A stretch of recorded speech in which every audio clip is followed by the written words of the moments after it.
This is a 1968 Sears Suburban tractor. It's been in use for about 44 years. And we just completed its first rebuild.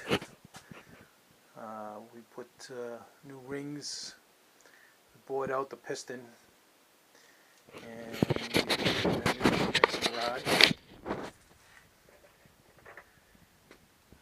Also, we had to do some machine working to the case to fix a bearing issue, but it's fully restored now, and I'm going to give it a little bit of a test start. There's no gasoline, so we're just going to use a little starting fluid.